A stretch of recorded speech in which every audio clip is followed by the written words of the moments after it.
조드레박 신부의 영적 일기 일사 각오의 마음으로 제가 어느 시골 본당에 있을 때 봉고차를 사려고 신자분들에게 금액을 약정하여 봉헌을 받았습니다.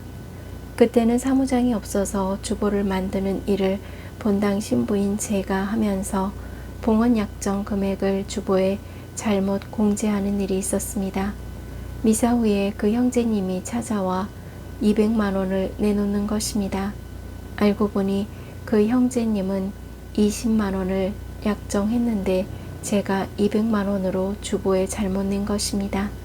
그때야 제가 실수를 인정하고 미안한 마음으로 형제에게 20만 원만 내시라고 했더니 형제님이 이렇게 말씀하시는 것입니다. 신부님께서 20만 원 인생을 200만 원 인생으로 바꾸어 주셔서 하느님께 감사합니다. 그 형제님의 살림은 넉넉하지 않았기에 아마도 200만 원은 큰 돈이었을 것입니다. 저는 하느님의 은총이 아니었으면 그 형제님이 어려운 형편에 큰 재물을 봉헌할 수 있었을까 라는 생각을 해봅니다. 그러기에 감사는 은총을 이미 받았다 라는 깨달음으로써 시작하는 것입니다. 그러므로 이제 저희는 구원의 은총을 받았음에 감사하면서 은혜로운 삶을 살아가시기를 바랍니다. 아멘. 오늘 복음을 보면 예수님께서는 하늘나라는 바다에 던져 온갖 종류의 고기를 모아들인 그물과 같다 라고 말씀하셨습니다. 어부는 그물 안으로 각종 고기를 모으고 그물 안에 든 고기를 골라서 담습니다. 좋은 것들은 그릇에 담고 나쁜 것들은 밖으로 내던져버렸습니다.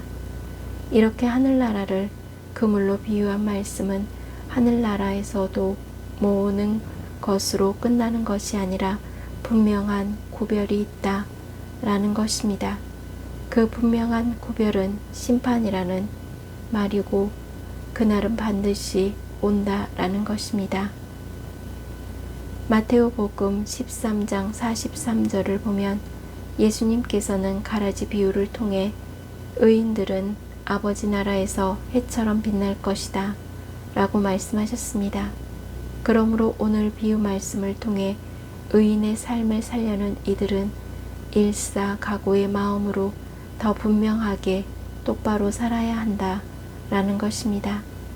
여기서 일사각오란 자신에게 주어진 사명을 완수하기 위해 한 번 죽을 각오를 한다 라는 것입니다. 다니엘서 3장 8절에서 18절을 보면 임금이 세운 금상에 절하지 않는 다니엘의 세 동료가 고발되는 장면에서 세 동료는 이렇게 말합니다. 저희는 임금님의 신들을 섬기지도 않고 임금님께서 세우신 금상에 절하지도 않을 터이니 그리하시기를 바랍니다. 다니엘의 세 동료는 왕이 세운 금 신상에 절하지 않겠다는 각오를 전한 것입니다. 즉 우리가 비록 죽을지라도 절할 수 없다는 것입니다. 이렇게 일사각오하는 마음을 지닌 이들을 통해 하느님의 뜻은 이루어져 가는 것입니다. 아멘. 사랑하는 고우님들, 하늘나라 소위 천국이라고 말하는 곳은 인간이 생각하는 것과는 다른 곳이라서 깜짝 놀란 세 가지 이유가 있답니다. 첫째, 저희 눈에는 하늘나라에 갔을 것 같은 사람이 천국에 보이지 않는 것에 놀란다고 합니다.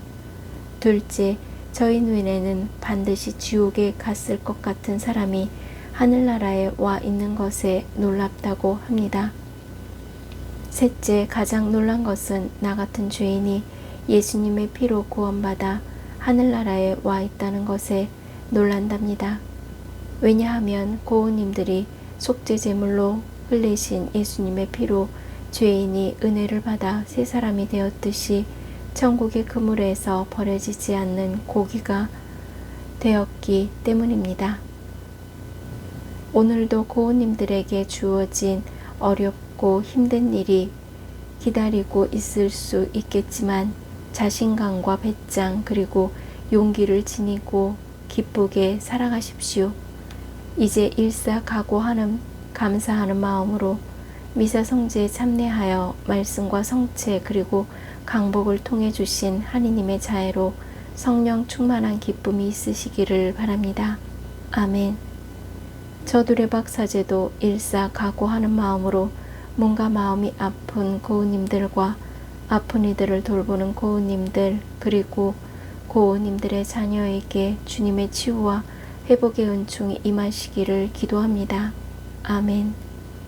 영적 일기를 마무리하면서 주어진 삶의 자리에서 최선을 다해 살고 매 순간 다른 사람을 내 눈잣대로 판단하거나 심판하지 않는 일사각오의 마음으로 하느님의 뜻이 이루어져가는 치유와 회복의 은총을 누리시기를 주님의 이름으로 강복합니다. 아멘.